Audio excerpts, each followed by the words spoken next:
तैयारी की ऐसी रणनीति जिससे आपको सफलता मिले। आज का इस एपिसोड की शुरुआत में इसी विचार के साथ करना चाहूंगा। दोस्तों, जैसा कि आप लोग जानते हैं, IOCL that means Indian oil corporation limited में नई भर्ती को रिलीज किया गया है मार्केटिंग डिविजन्स में, जिसमें जूनियर ऑपरेटर, जूनियर अटेंडेंट और जूनियर बिजनेस असिस्टेंट के पोस्ट के लिए वैकेंसीज आए हुए हैं, जिसके लिए अलग अलग एजुकेशनल क्वालिफिकेशंस वाले कैंडिडेट फॉर्म को अप्लाई कर सकते हैं। अगर मैं इन शॉर्ट आप सभी से बातें करूं तो आप सभी को पता है कि जूनियर ऑपरेटर के पोस्ट के लिए क्लास 10th और 2 इयर्स का ITI किए हुए कैंडिडेट विथ मिनिमम 1 ईयर का वर्क एक्सपीरियंस या फिर अप्रेंटिसशिप किए हुए कैंडिडेट फॉर्म को अप्लाई कर सकते हैं। वहीं अगर मैं बात करूं जूनियर अटेंडेंट के पोस्ट के लिए, तो इसके लिए क्लास 12th वाले कैंडिडेट फॉर्म को अप्लाई कर सकते हैं। जूनियर अटेंडेंट के पोस्ट के लिए किसी भी प्रकार का एक्सपीरियंस नहीं मांगी गई है, लेकिन इसमें खास बात यह है कि ये वैकेंसी सिर्फ PWBD कैंडिडेट के लिए ही है।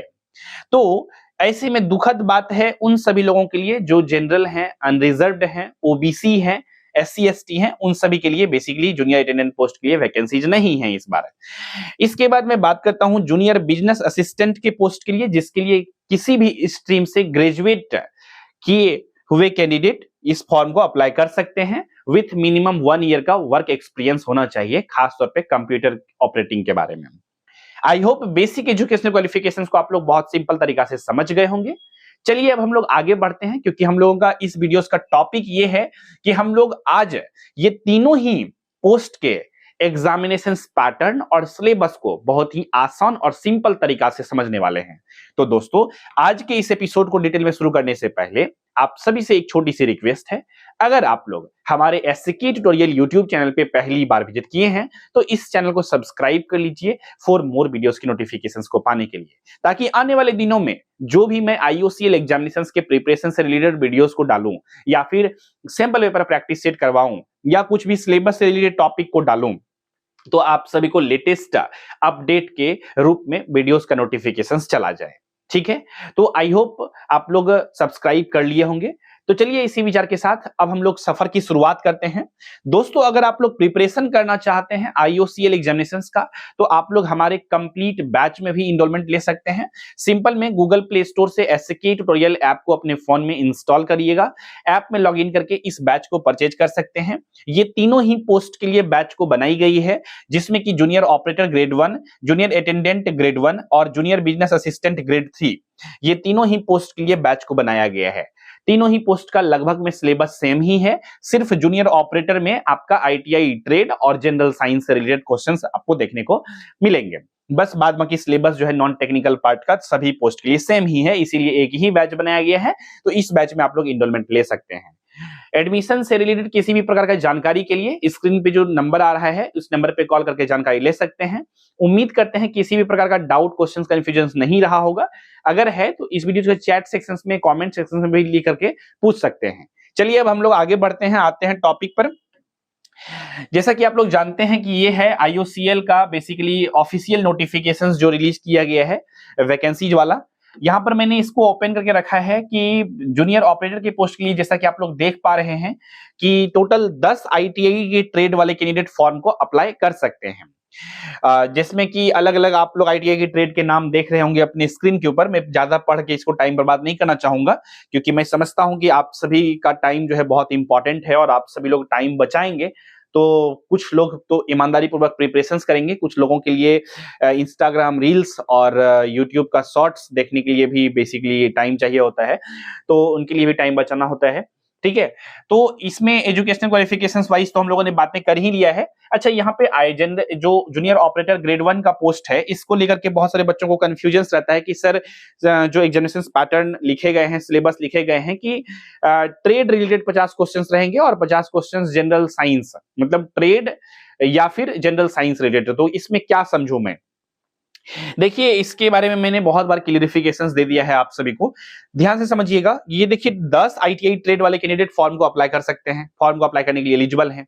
अब ऐसा तो पॉसिबल है नहीं कि एक ही पोस्ट के लिए अलग अलग ट्रेड के अलग अलग सेपरेट क्वेश्चंस बनाया जाए।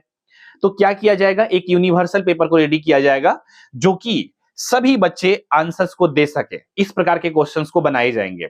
यानी कि जनरल साइंस के भी क्वेश्चंस रहेंगे। तो जो टेक्निकल पार्ट है, जो बताया जा रहा है कि ट्रेड रिलेटेड क्वेश्चंस पूछे जाएंगे, उसमें से ट्रेड रिलेटेड कितना क्वेश्चन पूछा जाएगा? 50 क्वेश्चन। 50 में से आपको 15 क्वेश्चन जो रहेंगे, ऐसा 15 के आसपास मैं बोल रहा हूं, एग्जैक्ट नहीं बता रहा हूं, 15 के आसपास क्वेश्चन जो रहेंगे वो आपका जनरल साइंस रिलेटेड रहेंगे। ठीक है, कॉमन क्वेश्चन जो कि फिजिक्स सबसे रहेंगे, केमिस्ट्री के कुछ क्वेश्चन देख सकते हैं। ठीक है, इसके बाद जो 35 क्वेश्चन होंगे वो आपका आईटीआई के ट्रेड रिलेटेड रहेंगे। अब ट्रेड रिलेटेड में भी सबसे ज्यादा कौन से ट्रेड के क्वेश्चंस रहेंगे? तो सबसे ज्यादा ट्रेड हमको लगता है इलेक्ट्रीशियन ट्रेड के सबसे ज्यादा क्वेश्चंस रहेंगे। ठीक है, क्योंकि इलेक्ट्रीशियन ट्रेड में आप जो पढ़ते हैं वो 11 12 या फिर 9 10 के फिजिक्स से ज्यादातर मिलता है सब्जेक्ट, टॉपिक, चैप्टर, है कि नहीं? तो इसीलिए ज्यादातर क्वेश्चंस इलेक्ट्रीशियन ट्रेड वाले से रहेंगे क्वेश्चंस। इस चीज को लेकर के पूरा आप लोग श्योर रह सकते हैं। इसके बाद और भी जो ट्रेड हैं इससे भी क्वेश्चंस रहेंगे, लेकिन 2 4 5 इस प्रकार से क्वेश्चंस आपको देखने को मिल सकते हैं। तो पूरा आपको ओवरऑल तैयारी करना है। ठीक है, पूरा कंप्लीट प्रिपरेशन आपको करना है। जनरल साइंस भी पढ़ना है आपको, और ये सभी टॉपिक जो है एक एक करके आपको अच्छे से पढ़ना है, लेकिन ज्यादा फोकस इलेक्ट्रीशियन ट्रेड के कॉन्सेप्ट पे आपको ध्यान से देना है। जनरल साइंस में फिजिक्स को अच्छे से पढ़ेंगे तो वो धीरे धीरे आपका कवर हो ही जाएगा। ठीक है, आई होप ये चीजें आपको क्लियरिटी के साथ समझ में आ गई होगी। ठीक है, तो 50 नंबर तो ये हो गया, और 50 नंबर जो नॉन टेक्निकल है वो तो सबके लिए भी कॉमन है, आगे हम लोग बात करेंगे डिटेल में। यहां पर जो कंफ्यूजन था उसको हमने क्लियर कर दिया है आप सभी को। ठीक है, चलिए आगे बढ़ते हैं। देखिए, ये सब जब क्लियर हो जाता है ना कि सिलेबस क्या है, एग्जाम पैटर्न क्या है, तो आपको बेसिकली रास्ता क्लियर पता हो जाता है कि ये रास्ता है, तो आपको चलना होता है सिर्फ। और चलने के लिए आपको तब स्ट्रेटेजी बनाना पड़ता है कि हमको किस प्रकार से चलना है। ठीक है, जो कि मैं डेस्टिनेशन पे अपने मंजिल तक पहुंच पाऊं। ठीक है, तो अब आपको अगर पता है कि आपको किस प्रकार से चीजों को प्रिपेयर करना है, किस प्रकार से आपको अच्छे से स्ट्रेटेजी बनाना है, तो आपको क्या करना है? अब प्रॉपर वे में इंप्लीमेंट करना है। अब इंप्लीमेंटेशन का स्ट्रेटेजी आप लोगों को बनाना है।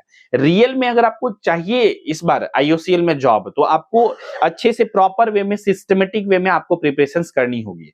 ठीक है, तो यहां पर जो है ये सब चीजों के बारे में तो हमने ऑलरेडी बातें कर ही लिया है। ठीक है, अब अगर मैं यहाँ पर बातें करूं एग्जामिनेशन पैटर्न के बारे में, तो यहाँ पर क्लियरली हालांकि दिया गया है। मैं जस्ट आप लोगों को एक क्या कह सकते हैं इसको, एविडेंस के लिए या फिर ज्यादा क्लियरिफिकेशन के लिए मैं यहाँ पर दिखाना चाहूंगा।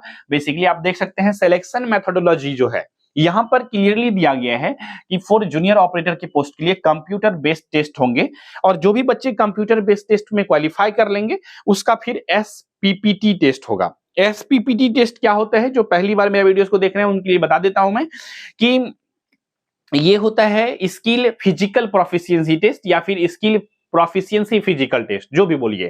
ठीक है, एसपीपीटी टेस्ट होता है, ये जस्ट क्वालिफाइंग इन नेचर होता है। आपका मेरिट जो बनेगा ना वो main computer based test examinations पे बनता है, इसीलिए आपको कंप्यूटर बेस्ड टेस्ट एग्जामिनेशंस का अच्छे से प्रिपरेशन करना है। तो ये जो 2 पोस्ट आप लोग देख रहे हैं, जूनियर ऑपरेटर का पोस्ट जो देख रहे हैं, ठीक है, तो इसमें बेसिकली होगा एसपीपीटी टेस्ट। क्या होगा? एसपीपीटी टेस्ट है। यहां तक क्लियर हो गया। और एक तो पोस्ट है बेसिकली, इसमें भी एसपीपीटी टेस्ट होंगे। जूनियर अटेंडेंट का जो पोस्ट है, तो जूनियर ऑपरेटर और जूनियर अटेंडेंट दोनों ही पोस्ट के लिए आफ्टर द सीबीटी एग्जामिनेशंस क्या होंगे? एसपीपीटी टेस्ट होंगे। अब आते हैं एग्जामिनेशंस पैटर्न को लेकर के। ठीक है, तो एग्जामिनेशन पैटर्न जो होगा जूनियर ऑपरेटर के पोस्ट के लिए 2 पार्ट में क्वेश्चन पेपर बटे हुए रहेंगे। सेक्शन ए जो होगा वो होगा प्रोफेशनल नॉलेज या जनरल साइंस है, जिसमें कि 50 नंबर के क्वेश्चंस पूछे जाएंगे जिससे। ठीक है, इसके बाद न्यूमेरिकल एबिलिटी जो रहेंगे, नॉन टेक्निकल पार्ट जो रहेंगे उसमें से न्यूमेरिकल एबिलिटी के 20 क्वेश्चंस रहेंगे, रीजनिंग के 20 क्वेश्चंस रहेंगे, और जनरल अवेयरनेस के 10 क्वेश्चंस रहेंगे। इस प्रकार से 50-50 क्वेश्चन रहेंगे सेक्शन ए और सेक्शन बी में। इस प्रकार से टोटल हुए 100 क्वेश्चंस हैं। और इस एग्जामिनेशन में आप सभी को पता है कि निगेटिव मार्किंग नहीं है, तो किसी भी पोस्ट के लिए नहीं है। तो 100 नंबर का एग्जामिनेशन होगा, तो आप लोगों को अच्छे से प्रिपरेशन करना चाहिए। नेगेटिव मार्क्स नहीं है तो और अच्छा अपॉर्चुनिटी है। एक ही एग्जामिनेशन है, एग्जाम क्वालिफाई करना है अच्छे से। इसके बाद तो जो एसपीपीटी टेस्ट है वो जस्ट क्वालिफाइंग इन नेचर है। तो इसलिए आपको कह सकता हूं मैं कि अपॉर्चुनिटी आपके पास बहुत अच्छा है, इसको हाथ से जाने नहीं दीजिएगा अगर आप सीरियसली चाह रहे हैं कि प्रिपरेशन करके सिलेक्शन लेने के लिए। तो अदरवाइज इधर अदरवाइज भी ले सकते हैं, अदरवाइज वाले कैंडिडेट। ठीक है, अब इसी प्रकार से जो भी बच्चे सीबीटी को क्वालिफाई करेंगे, सीबीटी को क्वालिफाई करने के लिए आपको 35 मार्क्स लाना कंपलसरी है, जो कि यहां पर लिखा गया है। सेक्शनल कट ऑफ बोथ, दोनों ही सेक्शन में, सेक्शन ए और सेक्शन बी दोनों में ही 35% मार्क्स लाना है, यहां पर क्लियरली लिखा हुआ है, आप लोग देख सकते हैं। इसके बाद प्रोफेशनल नॉलेज, ये तो बातें हो गया सब कुछ, ठीक है। इसके बाद जो ओवरऑल कट ऑफ जो जनरेट होगा सीबीटी में वो 40% मार्क्स होगा। रिलैक्सेशन जो होगा मेंशन मिनिमम क्वालिफाइंग मार्क्स और एससी एसटी कैंडिडेट के लिए वो 5% का मिलेगा against the specified reserve positions में, ठीक है। जूनियर अटेंडेंट की अगर मैं बात करूं एग्जामिनेशंस के पैटर्न के बारे में, अभी मैं कुछ ये भी बताने वाला हूं, न्यूमेरिकल एबिलिटी में कौन कौन सा चैप्टर पढ़ना है, रीजनिंग के लिए कौन कौन सा चैप्टर पढ़ना है, ये सब चीजें भी बताने वाला हूं, इसीलिए वीडियो छोड़ के जाइएगा नहीं, ठीक है।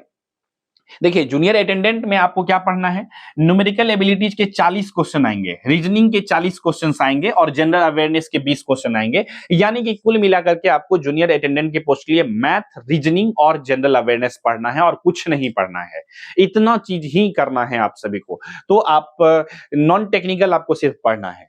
इस एग्जाम का सीबीटी को जब क्वालिफाई कर जाएंगे आप, तब आप देंगे एसपीपीटी टेस्ट, ठीक है, एसपीपीटी टेस्ट है। देखिए ये जो बेसिकली खास तौर पे जूनियर अटेंडेंट पोस्ट जो है इस बार चूंकि पीडब्ल्यूबीडी कैंडिडेट के लिए ही सारा वैकेंसीज है, तो अच्छा खासा अपॉर्चुनिटी है, जो भी पीडब्ल्यूबीडी हैं उनके लिए ये अच्छा अपॉर्चुनिटी है, वो फॉर्म को अप्लाई करके अच्छे से बेसिकली प्रिपरेशन ईमानदारी पूर्वक करके अपना लाइफ को चेंज कर सकते हैं, एक अपॉर्चुनिटी है, ठीक है। चलिए आगे बढ़ते हैं। नेक्स्ट है जूनियर बिजनेस असिस्टेंट, जो कि ये स्पेशल रिक्रूटमेंट ड्राइव है, ठीक है, फॉर पीडब्ल्यूबीडी, ठीक है, कैंडिडेट के लिए। तो इसमें क्या है, एजुकेशनल क्वालिफिकेशंस ध्यान से समझिएगा। इसमें भी न्यूमेरिकल एबिलिटी 40 मार्क्स के, रीजनिंग लेकिन इसमें 30 मार्क्स के ही पूछे जाएंगे, ठीक है। उसमें 40 मार्क्स के पूछे गए थे जूनियर अटेंडेंट वाला में, इसमें 30 मार्क्स के ही। जनरल अवेयरनेस इसमें 20 मार्क्स के। इसमें एक्स्ट्रा जूनियर बिजनेस असिस्टेंट में एक्स्ट्रा एड ऑन होता है इंग्लिश लैंग्वेज स्किल 10 मार्क्स का, ठीक है। तो इस सभी चीजों के प्रिपरेशंस के लिए कंटेंट हमने आपको बैच के अंदर प्रोवाइड किया है। तो आप किसी भी पोस्ट के लिए फॉर्म को अप्लाई किए हैं, इनरोलमेंट लेकर के अच्छे से अपना प्रिपरेशंस कर सकते हैं, ठीक है। इसके बाद ये सभी चीजें हो गया।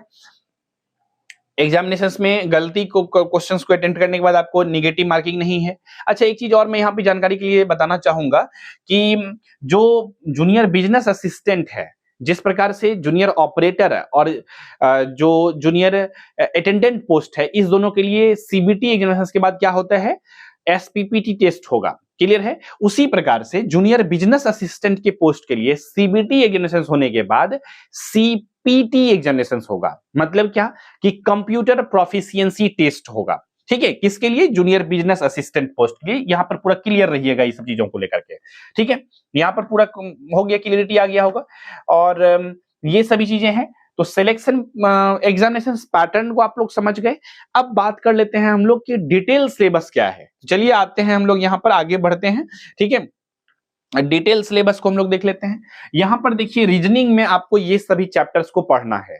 क्या क्या है, logical reasoning, alphanumeric series, ranking, direction, alphabet test, data sufficiency, coordinativity, sitting arrangement, puzzle, tabulation, syllogism, blood relations, input output, coding decoding, ये सभी टॉपिक्स को आपको अच्छे से पढ़ना है।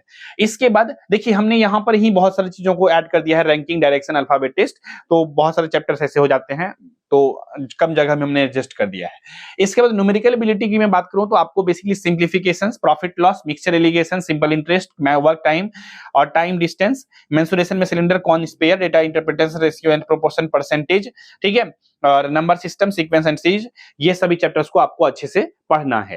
तो नॉन टेक्निकल जो है, जैसे जूनियर अटेंडेंट के लिए math reasoning important role play करेगा 40-40 मार्क्स का, तो ये दोनों चैप्टर को, दोनों सब्जेक्ट को अच्छे से आपको पढ़ना है। इसके बाद आपका जनरल अवेयरनेस के लिए मैं एक आपको कंप्लीट बुकलेट देने वाला हूं बैच के अंदर ही, लेकिन वो बुकलेट मैं दूंगा बेसिकली थोड़ा सा रुक करके, ठीक है, क्योंकि ताकि एग्जाम ओरिएंटेड चीजें रहे, ताकि आप पढ़ के जाएं तो उससे क्वेश्चंस आए, नहीं आए तो उस टाइप का जरूर आए, ठीक है। ऐसे तो संभव नहीं हो पाता है कि इस प्रकार का चैलेंज करूं, इस प्रकार का बताऊं आप सभी को कि मैं जो बुक दूंगा, मैं जो पीडीएफ दूंगा उसी से क्वेश्चन आएंगे। ये चीजें चैलेंज करना बेसिकली सही नहीं होता है, और प्लस एक अच्छे टीचर इस प्रकार के झूठे वायदे नहीं करते हैं बच्चों से, और मैं नहीं चाहता कि आप लोगों को झूठा वादा करूं, ठीक है। लेकिन मैं ये जरूर कोशिश करूंगा कि जो भी कंटेंट दूं एग्जाम ओरिएंटेड हो, ठीक है।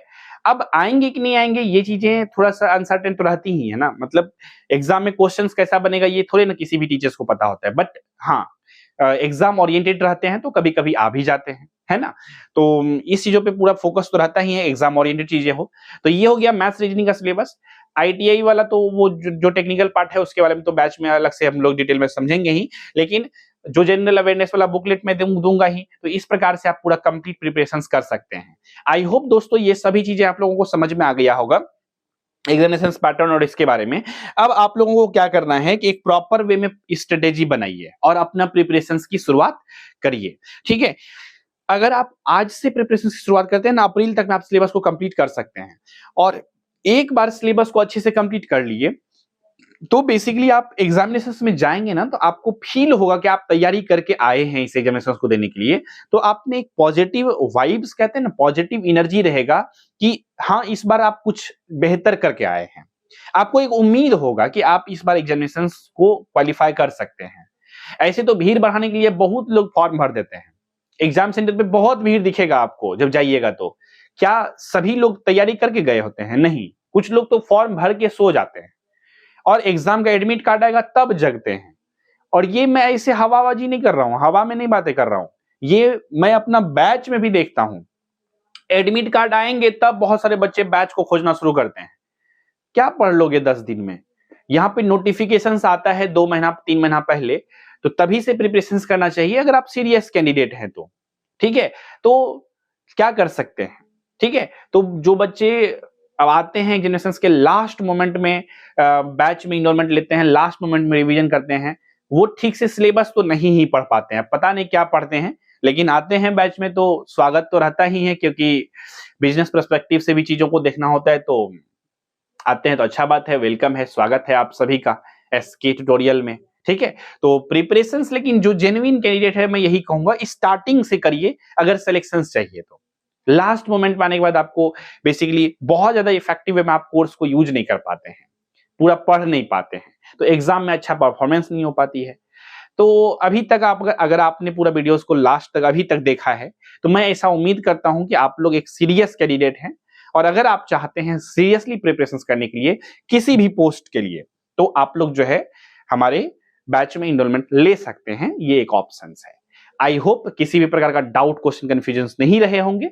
अगर है किसी भी प्रकार का एडमिशन से रिलेटेड या फिर बैच से रिलेटेड, तो आप लोग हमारे एडमिशन हेल्पलाइन नंबर पे कॉल करके जानकारी ले सकते हैं। हमारा एडमिशन हेल्पलाइन नंबर है 7903200795 पर।